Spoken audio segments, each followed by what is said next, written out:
Tonight on Texas News Channel, UT's new student government presidents win by a landslide. Teen drivers could pass their test if their parents say it's okay. And UT remembers its former president. You're watching Texas News Channel, your leader for live, local UT coverage.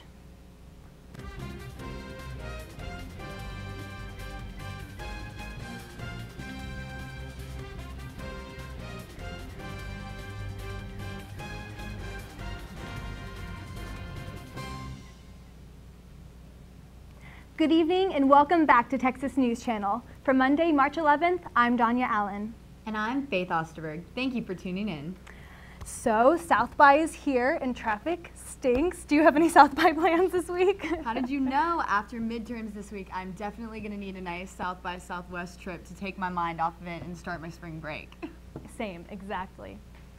Former UT President Bill Powers died yesterday after battling health complications from a fall months earlier. He served as president from 2006 to 2015 and worked for the School of Law for over 40 years. During his time as president, Powers transformed undergraduate curriculum by introducing signature courses. He also set a goal to increase the university's four-year graduation rate from 50% to 70%, which UT reached last year. Longhorn Network and Dell Medical School were also launched during his tenure. Powers created a vice president position to oversee campus diversity and community engagement. He even represented UT at the Supreme Court to defend affirmative action. President Powers connected with thousands of students and faculty members, and all of us here at TNC mourn his loss. The director of UT's Center for Women in Law resigned after reports of racism. Former executive director Linda Bray Chanow was accused of maintaining a hostile work environment against women of color. She did not reference the allegations in her resignation announcement. Another founder of the center will serve as interim director. Each spring, students across the 40 acres vote to help shape UT's future. Our David Rubin was on the scene for reacting from this year's winning Executive Alliance. We're excited. We're feeling good. I'm really excited not because of like what we did, but what everybody who came together for this movement did. I call it a movement. It's kind of probably cliche, but I really think what we did is something special, something that the student body hasn't seen before, and I'm ready to get to work and make sure that the movement has just begun, basically, and we're excited for it. And now that you've won, what's step one? What's the first? Try and implement these policies that matter to UT students. I'm really excited. I feel very blessed and fortunate that it went so smooth. I'm thankful to the UT community for seeing that happen, definitely supporting our vision and seeing it just come together as everyone's vision. This is really UT by you, seeing that was easy to adopt. And I hope that transition is smooth enough to where it's like, okay, let's continue conversations we were having. This is the resource I want to connect you to. This is how I want to make sure that you are that you're able to create this time that you have here. I'm excited and I'm ready for the challenge in terms of UT by you. I really, it's a pleasure to see that we as peers can see each other create and just do great things here at UT. Anything else you want? Already. Steps. With universities having an accessible polling location, so they authored a bill to fix it. After the record-breaking voting turnout for the midterm elections, UT students Maya Patel and Zachary Price decided to do something that would make it easier for people at universities in Texas to cast their ballot. So HB 375 is a bill that would require counties with large public universities to have on-campus polling locations. It would affect over 600,000 students roughly, and in a lot of cases these students don't have access to a polling location. Patel says that students at other large Texas universities were unable to vote in the midterms because they did not have a means of transportation. She believes adding more polling locations will help other students, just like it did at UT. People say students don't vote, but if you really give them access and give them that polling location on their campus, they're going to vote and they're going to make their voices heard. So I think it's a really important tool to provide students with. Joshua Blank at the Texas Politics Project says politicians have to motivate students based on issues that are important to them. However, politicians don't tend to speak about issues concerning students. And that's sort of a self-fulfilling cycle, because what happens is that students don't vote at very high rates, so politicians don't really speak about the issues that students tend to care about. Because they don't speak about the issues that students tend to care about, they tend to see less incentive to vote. Blank also says students must feel that they are important to the voting process, and right now, they don't. Donya Allen, Texas News Channel. Most of us students have no idea how much we currently owe in financial aid. Lucky for us, UT is going to start sending a helpful notice in the near future. Starting this spring, students will be receiving a debt letter that tells you the amount you currently owe. In the last legislative session, a bill was passed requiring universities with state financial aid programs to send out these letters. They are designed to help students manage their money situation after graduation. Universities who already implemented the system already reported a significant decrease in student debt. You've heard of the student ramen diet. Saving money is hard, and unexpected expenses are everywhere. Take the transcript.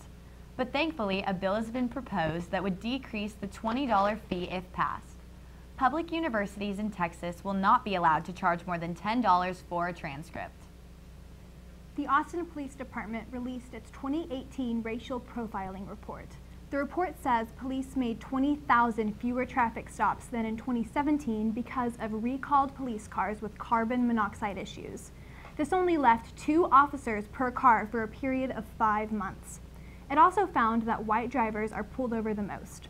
When it comes to searches during traffic stops, Hispanic and Black drivers are more likely to be searched. APD also responded to a robbery at the Hookah Lounge on Guadalupe across the street from Torchy's Tacos. Austin police say 5 suspects robbed Casbah Moroccan Lounge, fleeing on foot, and have not been caught. APD is asking anyone with information to call 311. New proposals that would increase mental health education are being debated in the Texas legislature. House Bill 198 and 204 would adjust the education code in Texas public school curriculum. Shannon Hoffman from the Hogg Memorial Foundation for Mental Health tells us what this would mean for students. Essentially just add mental health into the health curriculum. It's essentially closing a loophole. We know that in person's whole health, when we're trying to address it, doesn't stop at their neck, includes the whole body. So it's really just including mental health into the health curriculum to help kids maybe understand what's going on with them and just having a better understanding of it, and essentially, hopefully, destigmatizing some of those conversations, because it'll just be a part of school like math is, or health, and all these other things that they're currently involved in. These bills were already presented to the House Public Education Committee, but still need to be approved in order to reach the House. You know, I feel like there's a lot happening right now to increase mental health awareness, and that's awesome. I think it is definitely important to spread awareness about that cause, especially with the stress of midterms and all that coming up and whatnot. Yeah, absolutely. Coming up on Texas News Channel, students in intramural sports don't want to pay for campus parking permits. And Sam Ellinger takes a stance on student-athlete compensation. I'll be back later with an update on this gloomy weather and how things might take a turn for the best before the weekend. I'll let you know when we return after the break. Stay tuned.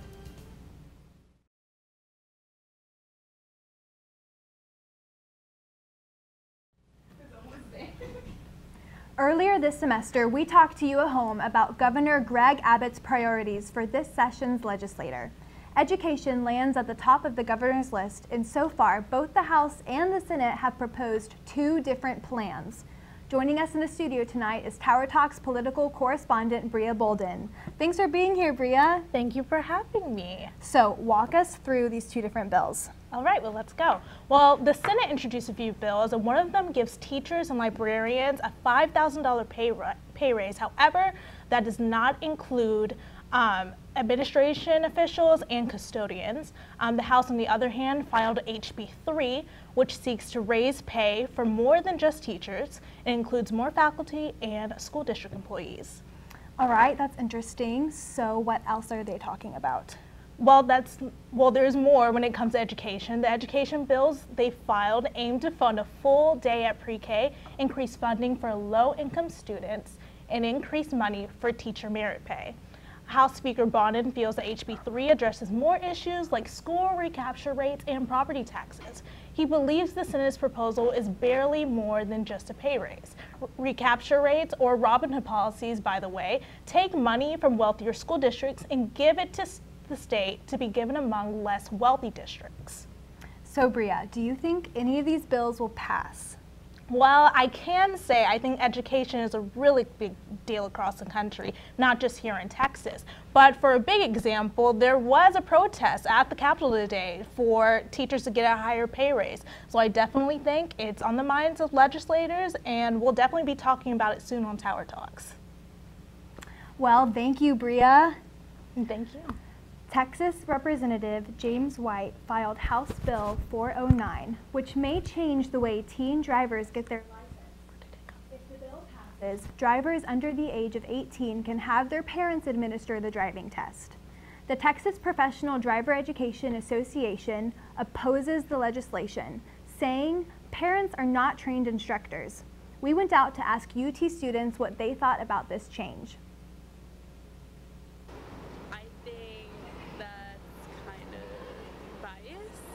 Just because their parents, for convenience, would like their kids to drive. I think it's a good proposal, especially for parents who don't have the time to take their child to the DPS. I'd be a little wary of it because, you know, parents may be more lenient on their children than the DPS would be. Students who participate in intramural sports play their games at the Barry M. Whitaker Sports Complex.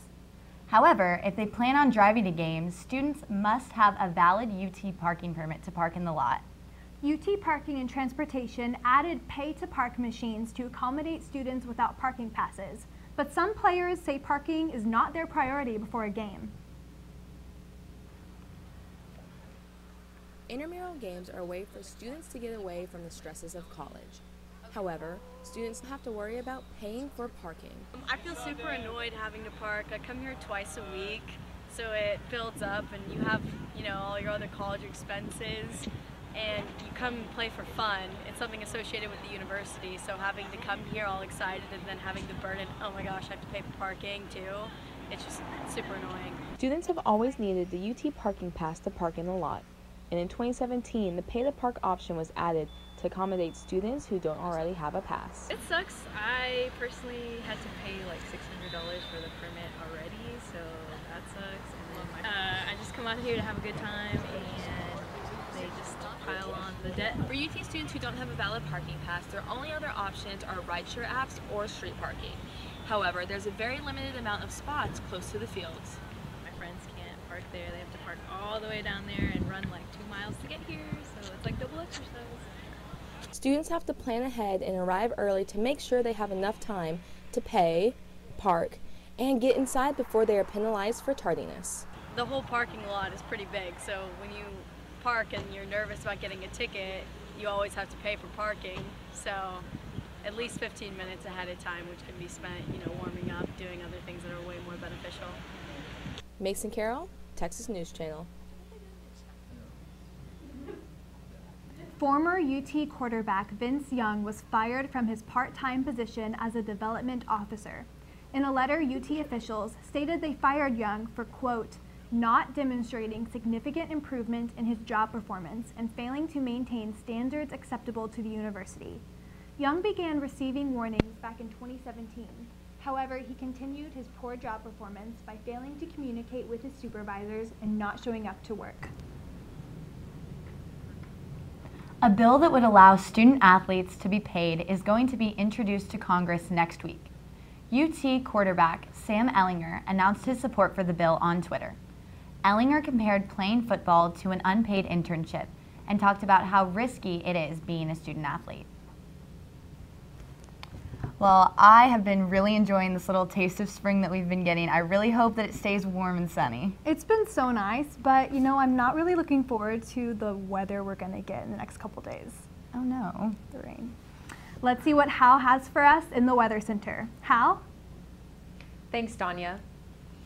Well, it's gonna rain. If you're expecting clear skies, honey, you've got a big storm coming. Stay tuned.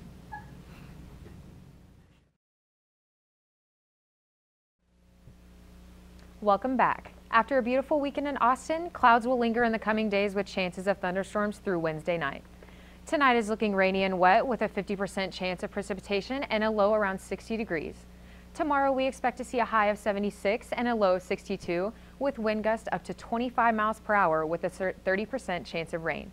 Moving into tomorrow night, the chance of showers will increase to 80%, giving us that good old rainy day sleep. Wednesday, the clouds will yield to partly sunny skies with a high of 78 and 80% chance of rain and wind gusts of nearly 30 miles per hour. So make sure those umbrellas don't flip inside out. Luckily, Thursday and Friday will deliver a breath of fresh air with blue skies and little to no chance of rain. The weekend will continue to move those clouds away with mostly sunshiny skies on Saturday and Sunday and highs in the mid to low 60s. Although the next few days might be a bit dreary, no worries. Umbrella weather will clear up just in time for the second weekend of South by Southwest and Longhorn spring break. That's it from me, live from the Weather Center. I'm Hal Riley. We'll be right back with sports.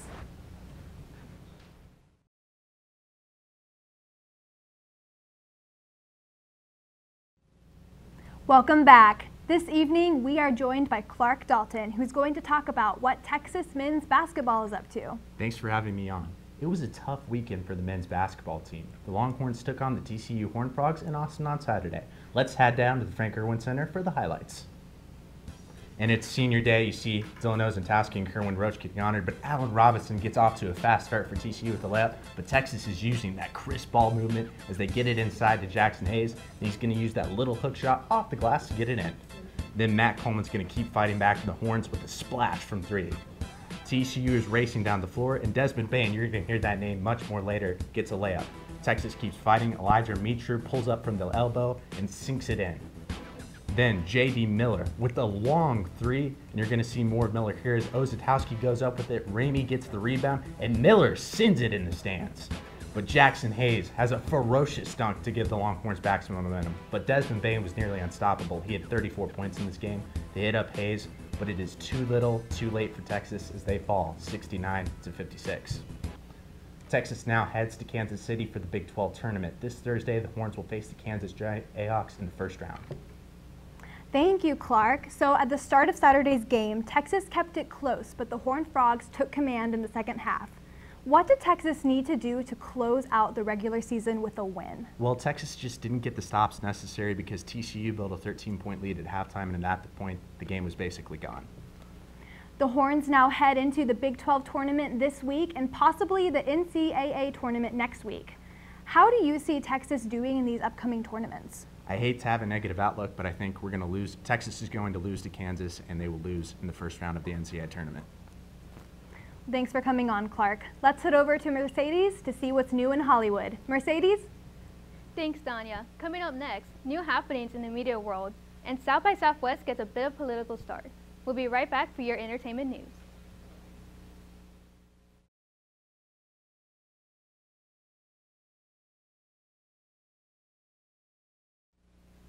Welcome back to Texas News Channel. The star of the South by Southwest Film Festival was hard to miss with the premiere of Jordan Peele's new film, Us, starring Lupita Nyong'o and Elizabeth Moss. In addition to Peele and Nyong'o, the red carpet hosted Jimmy Buffett, Alexandria Ocasio-Cortez, and Matthew McConaughey. Also at South by this weekend, Beto O'Rourke, CNN's town hall featuring 3 Democratic presidential candidates, and panels with Senators Elizabeth Warren and Amy Klobuchar. Tune in to Good Morning Texas on Wednesday morning at 7 to hear more about the music and film festivals at South by. Sneak Peek's Blake Bauserman interviewed Hollywood celebrities Matthew McConaughey and Jimmy Buffett at the South by Southwest red carpet. Tower Talk staff hung out with CNN political commentator Chris Cillizza. Here comes the waterworks. Netflix plans to raise streaming prices for existing customers by $2 per month. Spending billions on new content, the company decided to increase the cost of the streaming plans in order to compensate for their loss. As competition in the streaming business increases and programmers threaten to remove their content from Netflix, The service continues to have more than 100 million global subscribers. That's all I have from the entertainment world. I'm Mercedes Gonzales. Thank you, Mercedes, and thank you for tuning in. If you have a news tip, email us at news@texasstudenttv.com. Be sure to follow us for news updates throughout the week. You can follow us on Twitter at Texas News TSTV and like us on Facebook. Good Morning Texas goes live on Wednesday mornings at 7, and Tower Talks is back Wednesday night at 6 p.m. Don't miss it. I'm Faith Osterberg. And I'm Donya Allen. Have a great night. Okay, that was excellent. Such a good time. Y'all did so good. Yeah, Good. the weather. Thanks.